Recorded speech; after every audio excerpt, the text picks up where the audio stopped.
الحمد لله رب العالمين والعاقبة للمتقين والصلاة والسلام على سيد الأنبياء والمرسلين وعلى آله وأصحابه وأزواجه وذرياته وأهل بيته أجمعين، أما بعد، فقد قال الله تبارك وتعالى في القرآن المجيد: أعوذ بالله من الشيطان الرجيم، بسم الله الرحمن الرحيم. الذين يأكلون الربا لا تقومون إلا كما يقوم الذي يتخبطه الشيطان من المس، ذلك بأنهم قالوا إنما البيع مثل الربا وأحل الله البيع وحرم الربا. صدق الله مولانا العظيم. وعن عوف بن مالك رضي الله تعالى عنه عن النبي صلى الله تعالى عليه وعلى آله وسلم قال: إيايا والذنوب التي لا تغفر الغلول، فمن غل شيئا أتى به يوم القيامة، وآكل الربا فمن أكل الربا بعث يوم القيامة مجنونا يتخبطه. ثم قرأ هذه الآية أو كما قال صلى الله تعالى عليه وعلى آله وسلم. اللهم صل على سيدنا شفيعنا حبيبنا مولانا محمد وبارك وسلم. حاضرین گرامی، گزشتہ ہفتے آپ کے سامنے یہی آیت تلاوت کی گئی تھی جو سورہ بقرہ کی آیت نمبر 275 ہے۔ ہمارے اس آیت کے بیان کرنے کا مقصد یہ تھا کہ پچھلے ہفتے ہمارے سامنے ایک عنوان آیا تھا، سود کی دینی اور دنیاوی مضرتیں، اس کے نقصانات اور اس کا حل۔ پچھلے جمعہ میں الحمدللہ سود کے دینی نقصانات کے عنوان سے کچھ گفتگو آپ کے سامنے رکھی گئی تھی۔ سودی نظام صرف دینی اعتبار سے ہی نقصان دہ نہیں ہے، بلکہ سودی نظام دنیاوی اعتبار سے بھی بہت زیادہ نقصان دہ ہے۔ معیشت کے جو ایکسپرٹس ہیں ان کا اتفاقی فیصلہ یہ ہے کہ سودی نظام یہ جو ہوتا ہے اس سے غریب انسان غریب سے غریب تر ہوتا چلا جاتا ہے، اور امیر امیر سے امیر تر ہوتا چلا جاتا ہے، اور یہ جو روپیہ ہے، یہ جو پیسہ ہے مارکیٹ کا، یہ چند لوگوں یا چند خاندانوں تک محدود ہو جاتا ہے، چند خاندانوں تک محدود ہو جاتا ہے۔ آج ہم اگر سروے کریں، جائزہ لیں، تو مشکل سے دنیا میں چند ہی لوگ ایسے ملیں گے کہ پوری دنیا کا پیسہ آج ان کے پاس موجود ہے۔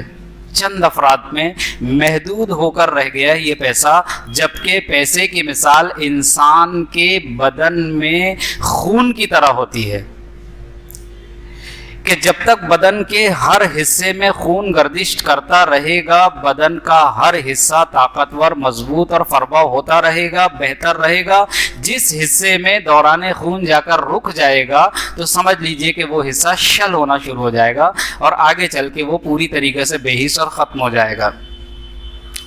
تو یہ جو پیسوں کا دار و مدار سرکولیٹ ہے مارکیٹ کے اندر، اگر سودی نظام سے پاک رہے گا تو پورا معاشرہ، غریب انسان بھی خوشحال ہوگا اور امیر بھی خوشحال رہے گا، اس خون کی طرح کہ معاشرے کے ہر حصے کے پاس ایک وافر مقدار میں اس کی ضرورت کو پورا کرنے کے مطابق روپیہ پیسہ موجود ہوگا۔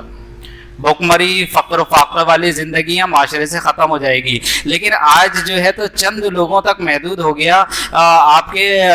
معیشت سے متعلق جو ایکسپرٹس ہیں وہ بتاتے ہیں کہ چند لوگوں تک پیسہ جو محدود ہوا ہے، اتنا محدود، اپنے اتنا ان کے پاس پیسہ جمع ہو گیا اس سودی نظام کی بنیاد پر کہ اگر ان لوگوں سے اس پیسے کو لے کر دنیا میں تقسیم کیا جائے لوگوں پر، تو دنیا میں ایک بھی شخص غریب باقی نہیں رہے گا، غربت کا خاتمہ ہو جائے گا۔ یہ اتنا یعنی کہ جکڑ دیا گیا ہے سودی نظام کے ذریعے سے ہمارے اس سوسائٹی کو، اس پوری دنیا کے انسانوں کو۔ اللہ تبارک و تعالیٰ نے اسی لیے براہ راست سود سے متعلق جو ہے تو احکام نازل فرمایا ہے کہ دنیا کے اندر جب دنیا اللہ کی ہے تو نظام بھی اللہ ہی کا ہونا چاہیے، قانون بھی اللہ ہی کا ہونا چاہیے۔ اللہ تبارک و تعالیٰ نے بذات خود جو ہے تو سود سے متعلق جگہ پر متعدد مقامات پر جو ہے تو اس کے حرام ہونے، اس کے برے ہونے اور اس کے غلط ہونے کو واضح کیا ہے۔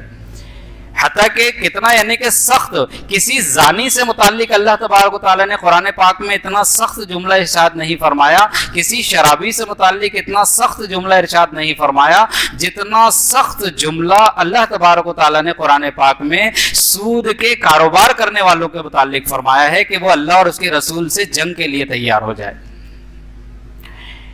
تو اس کی سختی کا اندازہ لگایا جا سکتا ہے، کیونکہ جب انسانوں کو بنانے والی ذات اللہ کی ہے تو ساری انسانیت سے محبت اور انسانیت کی فکر اللہ ہی کو ہوگی۔ تو ظاہر سی بات ہے کہ انسانیت کو وہ ایسا نظام ہرگز نہیں دے سکتا کہ جس کے ذریعے سے انسان پریشان ہوتا چلا جائے۔ تو یہ ایک ایسا سسٹم ہے، ایک ایسا نظام ہے جس کے ذریعے سے انسانیت پریشان ہوتی چلی جا رہی ہے۔ اب میں صرف اس بات کو جو ہے تو کہہ کر اپنی بات کو ختم نہیں کروں گا کہ بھئی سود کا نظام ایسا ہے کہ جس کے ذریعے سے مالدار جو ہے تو مالدار ترین ہوتا جاتا ہے اور غریب غریب تر ہوتا چلا جاتا ہے اور یہ چند لوگوں تک جو ہے تو مال جمع ہو جاتا ہے۔ یہ صرف کہہ کر نہیں بتاؤں گا، بلکہ پریکٹیکلی طور سے اگر ہم سرسری جائزہ لیں تو انشاءاللہ تعالیٰ سمجھ میں آتی ہے بات کہ یہ سودی نظام کس طریقے سے غریب کو غریب تر بناتا چلا جاتا ہے اور امیر کو کس طریقے سے امیر تر بناتا چلا جاتا ہے۔ بطور مثال، ویسے تو مارکیٹ میں بہت ساری شکلیں سود کی رائج ہے، اگر ہر شکل کو بتانا شروع کیا جائے تو میں سمجھتا ہوں کہ 2-3 جمعہ ناکافی ہوں گے، لیکن بطور مثال کے ایک مثال دے کر میں سودی نظام کی قباحت کو بتانے کی کوشش کروں گا تاکہ آپ ہر میدان میں اس کو سمجھنے کی کوشش کریں اور اس کے ہر پہلو پر اپنے قریبی علماء سے، اہل علم حضرات سے رابطہ قائم کر کے اس کے ہر پہلو کو جاننے کی کوشش کریں، کیونکہ آج ہمارا پورا مارکیٹ جو ہے، ہماری پوری جو زندگیاں ہیں وہ جکڑ دی گئی ہے سودی نظام سے۔ تو بطور مثال کے میں آپ کو بتاتا ہوں کہ ایک غریب آدمی ہے جس نے ساری زندگی بڑی محنت کی، بڑی مشقت کی اور محنت و مشقت کرنے کے بعد 1 لاکھ روپے جمع کیا۔ اس کو مثال کے طور پر سمجھیے گا کہ بڑی محنتوں کے بعد 10 سال 20 سال 25 سال 40 سال اس نے محنتیں کی، اپنا پیٹ کاٹ کے جو خرچ ہوا اس میں سے بچا بچا کے 1 لاکھ روپے جمع کیا۔ اب اس کو کسی نے سمجھا دیا، آج کل بہت ایڈ بھی چلتی ہے اور یہ بڑے بڑے جو ہے تو آپ کے سرمایہ دار اپنے قسم کے لوگ اور بڑے بڑے فلم ایکٹرز اور اپنے کرکٹرز وغیرہ بھی جو ہے تو بڑے آسانی کے ساتھ جو ہے تو اس کی تبلیغ کر رہے ہیں، اس کی تشہیر کر رہے ہیں۔ ایڈورٹائزیں آتی رہتی ہے کہ سود کا میوچول فنڈ ہے اور یہ ہے اور وہ ہے، فلانا دھماکہ ہے، ICICI بینک کی طرف سے آیا، فلانی طرف سے آیا۔ میں کسی ایک کو ٹارگٹ نہیں، پورا عالمی پیمانے پر یہ نظام ہے۔ تو دیکھیے کس طریقے سے ہوتا ہے، واپس پھر وہیں آتے ہیں کہ ایک شخص نے اپنا پیٹ کاٹ کے جو ہے تو بڑی محنتوں اور مشقتوں سے اپنی گاڑی کمائی، 1 لاکھ روپے جمع کیا۔ اب کسی سودی نظام والے کی جب اس پر نگاہ پڑی، اس نے اس کو فائدے بتایا کہ یار یہ 1 لاکھ روپے تمہارے پاس موجود ہے، آپ ایسا کرو نا کہ یہ 1 لاکھ روپے جو ہے تو بینک میں انویسٹ کر دو، بینک میں دے دو، اور بینک جو ہے تو آپ کو اس 1 لاکھ روپے کا بیٹھے بیٹھائے، آپ کو کچھ کرنا نہیں ہے، کچھ کرانا نہیں ہے، بینک جو ہے تو آپ کو اس کا 1 لاکھ روپے کا 2% آپ کو جو ہے تو بیاج دے گی۔ حالانکہ پرسنٹیج اور زیادہ ہوتے ہیں، ہر بینک کے اپنے اپنے 1% ہے۔ مثال کے طور پر مثال دینے کے لیے میں نے 2% کا انتخاب کیا کہ بھئی بینک آپ کو 2% اس کے اوپر بیاج دے گی۔ اب ظاہر سی بات ہے کہ 1 لاکھ کے اوپر بینک جو ہے تو 2% آپ کو بیاج دے گی، تو بیٹھے بیٹھائے کا مہینے کا آپ کو جو ہے تو 2000 روپے چالو ہو گئی انکم۔ اب جو ہے تو یہاں پر خطیب جو ہے کھڑے ہو کر کہے کہ بینک جو اپنے سودی نظام جو ہے تو وہ برا ہے اور یہ ہے، تو وہ کہے گا کہ مولوی لوگ ذرا بیوقوف ہے کہ ممبروں کے اوپر کھڑے رہے کہ آدمی بیٹھے بیٹھائے 1 لاکھ روپے کا 2000 روپے مہینہ کما رہا ہے۔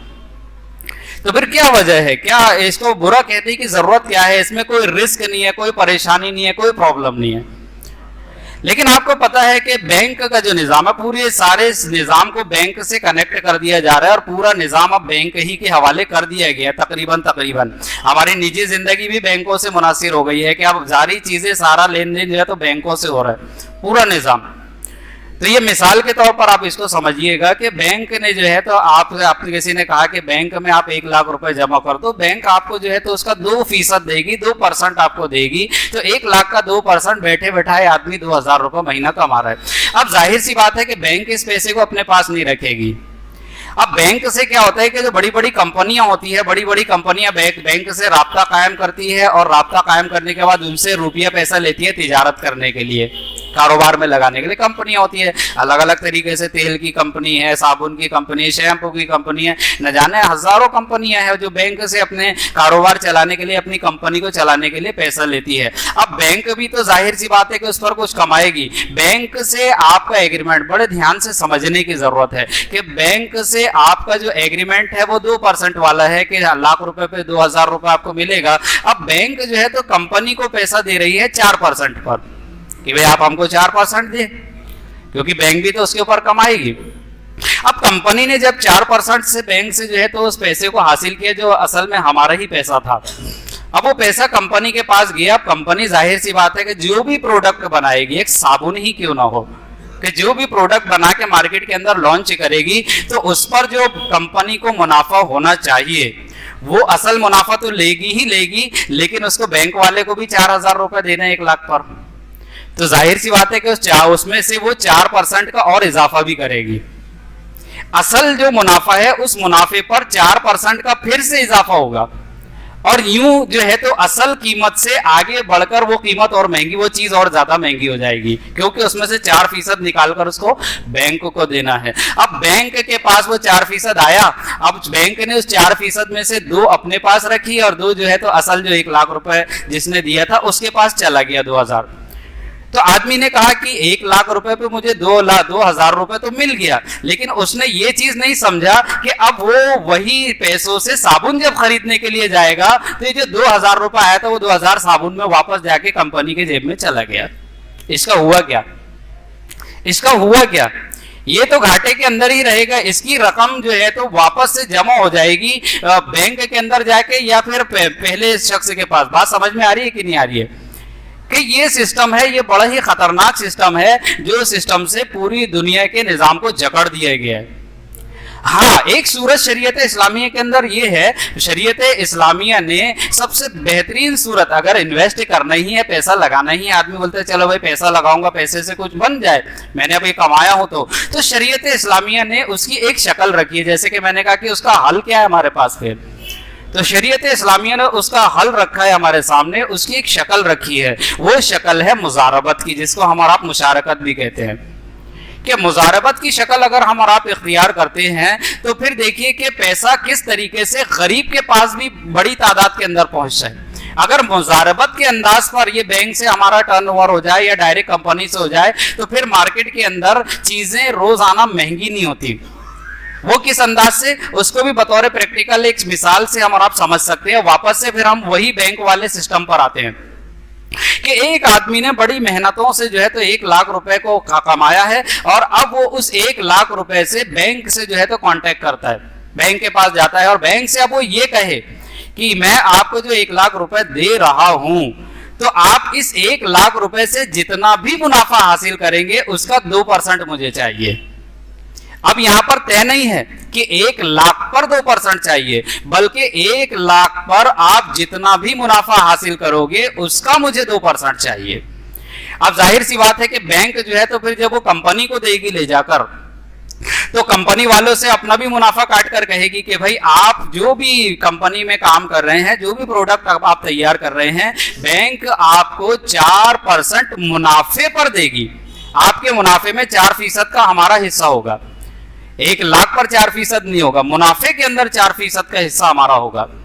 تو اب ظاہر سی بات ہے جب وہ کمپنی اپنا مال مارکیٹ کے اندر لائے گی، اب وہ اس پر 2% کا اضافہ کرے، 4% کا اضافہ کرے یا 10% کا اضافہ کرے اس کے منافع میں، جتنا بھی زیادہ، اگر وہ 20% تک بھی منافع میں اضافہ کر دیتی ہے کمپنی، حتیٰ کہ 50% پر بھی وہ منافع اگر اپنے پروڈکٹ کو بڑھا دیتی ہے، مہنگا کر دیتی ہے کمپنی، تو کیا ہوگا، اس کے منافع میں سے اتنے منافع کا 4% ادھر آئے گا بینک کے پاس اور اس کا 2% ادھر آئے گا، یعنی خود بخود منافع بڑھتا چلا جائے گا سب کے پاس۔ سمجھے کہ نہیں؟ یہ بڑی یعنی کہ سمجھنے والا نظام ہے. آج اس نظام کو ختم کیا گیا ہمارے معاشرے سے، اور جو ہے تو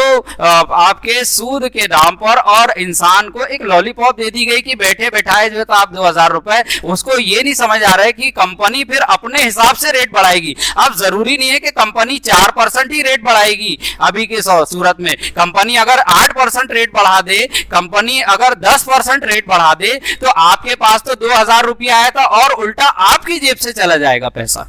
اور یہی ہو رہا مارکیٹ کے اندر کہ جتنا آ نہیں رہا ہے اس سے زیادہ مارکیٹ میں چلا جا رہا ہے سودوں کے نام پر، سامان کے نام پر. تو اس نظام سے پوری دنیا جکڑی ہوئی ہے، بڑی بڑی حکومتیں اس نظام سے جکڑی ہوئی ہے.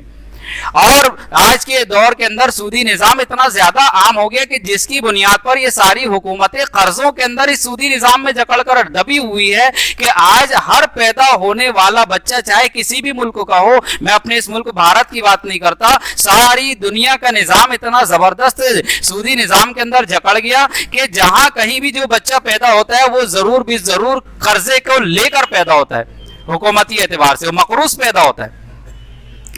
تو اس نظام کو سمجھنے کی اور اس نظام کو سمجھانے کی اور اس نظام کو لوگوں تک پھیلانے کی بے انتہا ضرورت ہے کہ سودی نظام جو ہے تو صرف چند لوگوں تک محدود ہو کر اور وہ اپنی من چاہی قیمتوں کو بڑھا کر پورے مارکیٹ کا پیسہ اپنے قبضے میں کر لیتے ہیں، اپنے قبضے کے اندر لے آتے ہیں. اسی لیے اللہ تبارک و تعالیٰ نے اس سے ایک کا نقصان نہیں بلکہ پورے انسانیت کا نقصان ہوتا ہے، سارے انسان کا اور پورے یعنی کہ یونٹی کا نقصان ہوتا ہے. اس لیے اللہ تبارک و تعالیٰ نے اس کے لیے بڑے سنگین نتائج کا اعلان کیا ہے کہ نتیجے بہت سنگین آئیں گے.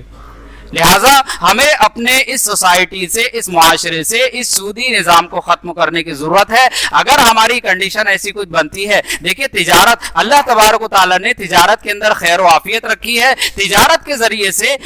پیسوں کے ذریعے سے نہیں بلکہ تجارت کے ذریعے سے انسان جو ہے تو لوگوں کو اپنے ساتھ میں لے کر اپنے منافع میں شریک کر کے آگے بڑھتا رہے تو خود جہاں اس کی اپنی ترقی ہوگی، ساتھ ہی ساتھ اس کے ساتھ جڑنے والے لوگ بھی خود بخود ترقی کرتے ہوئے آگے چلے جائیں گے.